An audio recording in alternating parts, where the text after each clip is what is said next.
చిన్నప్పుడు మనం సినిమాలంటే చిన్నప్పుడు 'చిన్నారి చేతన', 'బాలభారతం', 'లిటిల్ సోల్జర్స్' అలాంటి సినిమాలు. ఆ తర్వాత ఎందుకో ఒక ప్రపంచాన్ని సృష్టించటం, ప్రపంచాన్ని రక్షించటం దిశగా చిత్ర పరిశ్రమ వెళ్ళిపోయిన టైంలో ఇటువంటి జోనర్ సినిమాలు రావటం తగ్గిపోయింది. But I'm so happy.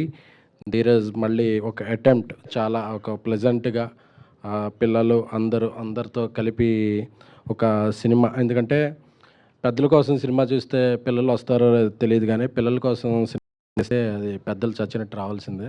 So Dheeraj choose a right genre. So చూస్తే every frame blockbuster return all over. So very happy. ఈ సాంగ్ ఒక 1 month బ్యాక్, 3 weeks బ్యాకే చూపించాడు ధీరజ్. చాలా చాలా బాగుంది. అనురాగ్ కులకర్ణి గారు చాలా బాగా పాడారు. ఆయన పాటలన్నీ ఎప్పుడు వింటుంటాను. అలాగే లిటిల్ హార్ట్స్ నుంచి శ్రీజిత్ గారి మ్యూజిక్ అంటే నాకు చాలా లైకింగ్ ఏర్పడింది. ఆయన ఈ సినిమాకి చేస్తున్నారని ధీరజ్ చెప్పినప్పుడు ఒక ఎక్స్పెక్టేషన్ ఏర్పడింది. ఆ ఎక్స్పెక్టేషన్ని మించి పాట ఉంది. సో మిగతా పాటలు కూడా అలాగే ఉంటాయని కోరుకుంటున్నాను. 90s సిరీస్ నుంచి మిగతా యూట్యూబ్ నుంచి చూస్తుంటే రోహన్ యాక్టింగ్ చాలా చాలా నచ్చుద్ది. చాలా లైవ్లీగా ప్రతి సీను ప్రోగ్రెస్ కార్డ్ పట్టుకున్నప్పుడు శివాజీ గారితో ఉండే సీన్ అయితే నేను అసలు ఎన్నిసార్లు చూసానో నాకు లెక్కలేదు. సో రోహన్కి మంచి ఫ్యూచర్ ఉంటుందని అనుకుంటున్నాను. అలాగే మనశంకర ప్రసాద్లో పాప ఖుషి చాలా బాగా చేసింది. సో ఆ అమ్మాయి వీళ్ళిద్దరి కూడా ఒక మంచి భవిష్యత్తు ఈ సినిమాతో ఉండాలని కోరుకుంటున్నాను. అలాగే నూతన్ డైరెక్టర్ శ్రీకర్ గారు లాస్ట్ ఆఫీస్లో కలిసేవాళ్ళు ధీరజ్ ఆఫీస్లో. సో ఒక మంచి సబ్జెక్ట్ని తీసుకుని ఈ సినిమాని చేశారు. సో ఈ సినిమాలో ఇంకా చాలామంది రాజీవ్ కనకల్ గారు, జయసుధ గారు, చాలామంది మంచి ఆర్టిస్టులు ఉన్నారు. అంటే ధీరజ్ ఒకటి చెప్పాలి, మనం తీసే సినిమాలంటే ఎవరో ఇండస్ట్రీలో చుట్టేస్తాం 2-3 కోట్లలో తీస్తాం అనుకోరండి. మనం ఎన్ని రోజులు తీస్తామో, ఎంత బడ్జెట్లో అవుతాయో అందరికీ తెలుసు. సో ఎప్పుడు అలాంటి అనుకోవద్దు. But I'm very happy for Dheeraj. Content oriented film, ఒక అంబాజీపేట ఒక type of film, girl friend ఒక టైప్ ఆఫ్ ఫిల్మ్, వాటిల్లో బిజీగా ఉంటూ కూడా డీజే టిల్లు అయితే ఏంటి, బేబీ అయితే ఏంటి, చెన్నై లవ్ స్టోరీ అయితే ఏంటి, చాలా సినిమాల్లో ఆయన పార్ట్నర్గా ఉంటూ అన్నిటికీ చాలా ప్రతిదానికి ఒక టైం పీరియడ్ పెట్టుకుని పనిచేస్తారు. సో ధీరజ్కి మంచి సక్సెస్ రావాలి. అలాగే ఈ సినిమా ద్వారా ఇంకొక నిర్మాతగా పరిచయం అవుతున్న గిరికి మంచి సక్సెస్. అలాగే ఈ cinema presenter my sister Shravani, తనకు కూడా ఫస్ట్ ఫిల్మే ఒక మంచి సక్సెస్ రావాలని కోరుకుంటున్నాను. జనరల్గా ఇలాంటి మ్యూజిక్ ఓరియంటెడ్ ఆల్బమ్స్ని, అంటే స్టార్ కాస్ట్ కాకుండా అప్కమింగ్ పీపుల్తో చేసే సినిమాలని, ఆడియోలను కొనాలంటే చాలామంది థింక్ చేస్తారు. బట్ థింక్ మ్యూజిక్ వాళ్ళు ఇంకో థాట్ లేకుండా వచ్చి ముందుకి వచ్చినందుకు మీ అభిరుచికి కంగ్రాచులేషన్స్ అండి. ఎందుకంటే కంటెంట్ని ఎంకరేజ్ చేసే పీపుల్ ఉంటే కంటెంట్ ఆటోమేటిక్గా జనరేట్ అవుతుంది. సో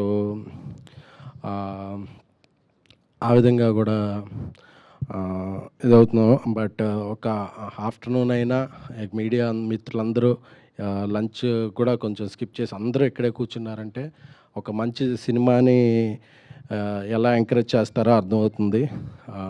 ఇక my brother Anand, epic brother. అప్పుడు బేబీ బ్రదర్ అనేవాళ్ళు, ఇప్పుడు ఎపిక్ బ్రదర్ అనాలి, ఎందుకంటే తన సినిమా వస్తుంది.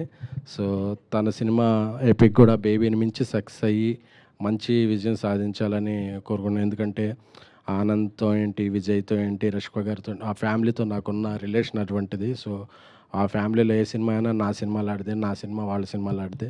సో ఎపిక్ కూడా మంచి విజయం సాధించాలని, ఆయన షూటింగ్లో ఉన్నప్పటికీ ఇక్కడికి వచ్చి ధీరజ్కి ఎంకరేజ్ చేస్తున్నందుకు థ్యాంక్ యూ. ఇకపోతే ఇక్కడ అందరూ పిల్లలు ఉన్నారు కాబట్టి కొద్దిగా వాళ్ళు ఉపయోగపడే మాట్లాడుకుందాం అండి. క్రష్ అంటే ఒక పర్సన్ కాదండి. ఒక క్రష్ని ఎవరైనా పర్సన్గా పెట్టుకుంటే ఆ పర్సన్నే దక్కించుకోగలం. బట్ కెరీరే మన క్రష్ అనుకుంటే, కెరీర్ దక్కిన రోజు ఏ క్రష్ అయినా మనం వెంట రావాల్సిందే. సో పిల్లలు అది గుర్తుపెట్టుకుంటున్నాను. ఎందుకంటే మాకు చిన్నప్పుడు కెరీర్ ఆప్షన్స్లో అంటే ఏం చదువుతాం అంటే డాక్టర్, ఇంజినీర్ అలాంటి పెద్ద పెద్ద ఆశలు పెట్టేవాళ్ళు. అవి మనం ఎలాగో చదవలేమని తెలుసు. అవి ఫెయిల్ అయిపోయిన తర్వాత ఎలాగా అంటే చిరంజీవి గారి పోస్టర్ కనపడితే అప్పుడు ఓకే. మనం సినిమాలు కదా అని వచ్చేసేవాళ్ళం. బట్ మీకు ఎప్పటి నుంచో చాలా కెరీర్ ఆప్షన్స్ ఉన్నాయి.